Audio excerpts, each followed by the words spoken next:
আমি 29 নম্বর ইউনিটের আক্সাসী। আমি 30 বছর থেকে এই মিলের আক্সাসী। আমার বাপদাদার আমল থেকে এই মিলের আক্সাস করে আসছে। আমরা খুব নিয়মিতভাবেই এখানে আক্সাস করছি, আমাদের কোনো সমস্যা হয় নাই। কিন্তু বিগত 24 সালে সম্ভবত ইনি বর্তমানে এমডি, উনি জিএম কৃষি ছিলেন, তখনই এই অনিয়মগুলো হয়েছে। কিন্তু আমরা বারবার তার কাছে যাওয়ার পরে সে অনিয়ম এর কোনো বিচার করবে এরকম কোনো আশ্বস্ত করে নাই। যে সমস্ত চাষিরা তার কাছে গেছে সে বিভিন্ন চাষিদের মন্তব্য করছে, বাজে চাষি, ফটকা চাষি, হ্যাঁ বাজে লোক আমাদের কাছে কেন আসে, এগুলোর দরকার নাই। সোহেল, আমরা বারবার বলছি সোহেলের অনেক অনিয়ম আছে। এই সুগার মিলের নারী কেলেঙ্কারি আছে, সোহেলের সারের সাথে বিষ মিশায় দিছে, এটা পত্রিকায় নিউজ আছে এবং অনেক লোক জানে বিষয়গুলা। কিন্তু কেউ ওনার কাছে যায় কোনো বিচার পায় নাই কিংবা বিচারের আশ্বস্ত করে নাই। সুতরাং আমরা এই বারবার আসছি, আসার পরে তার কাছে এই সমস্ত কথা বলে আমরা বার্তা পাই নাই। আমরা গত 21/8/2025 তারিখে তার কাছে অনেক চাষি আসছি, আসার পরে তার সাথে অনেক কথা হয়েছে।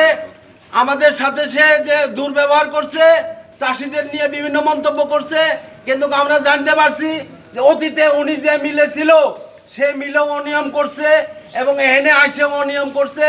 অনিয়মের বিচার করবো আশ্বস্ত করে নাই। আর এখানে ক্যান ডিপার্টমেন্টে একটা সিন্ডিকেট করছে, তার কিছু লোক আছে, তার কান পরা যেভাবে দেয় ওইভাবে সে কাজ করে, আর বাকি এবং উনি যতদিন থেকে এই মিলে আসছে ততদিন থেকে গ্রুপিং শুরু হয়েছে ডিপার্টমেন্টে। আমরা জানি যে অতীতে কোনো অনিয়মে মিলে ছিল না, কিন্তু ইনি আসার পরেই অনিয়ম শুরু হয়েছে। এই সোহেল তার কি আত্মীয় জানি না, সে বলে তার আত্মীয় নাকি কে জানি না। সোহেল নিজে বলছে যে আমি একা করি নেই, আমার সাথে উদ্যোক্তা কর্মকর্তা আছে। আরেকটা বিষয় হলো, আমরা বলছি স্যার আপনার এই মিলটা আপনি জানেন না 6 মাস 7 মাস চলছে। উনি আমাদেরকে বলে দরকার নাই 6 মাস 7 মাস চলা, আর মিল না চললেও আমার বেতন আমি পাবো, কিংবা মিল না চললেও সমস্যা নাই, এরকম ধরনের কথা বলে। আমরা হতাশ হয়েছি যে আমরা দীর্ঘদিন থেকে এই মিলের আক্সাস করে আসছি। আমরা যদি এরকম এমডি থাকে আমরা এই মিলের আক্সাস করতে পারবো না, আমরা নিজেরাও সংকটে পড়বো। আমাদের একটা প্রতিষ্ঠান সুগার মিল, এই দিল বাংলা সুগার মিল, আমরা দীর্ঘদিন থেকে আমাদের দাদাই করছে, বাবা করছে, আমরাও এই মিলের আক্সাস করি। আমাদের কি আপনি কি এমডি কে রাখতে চান কিনা?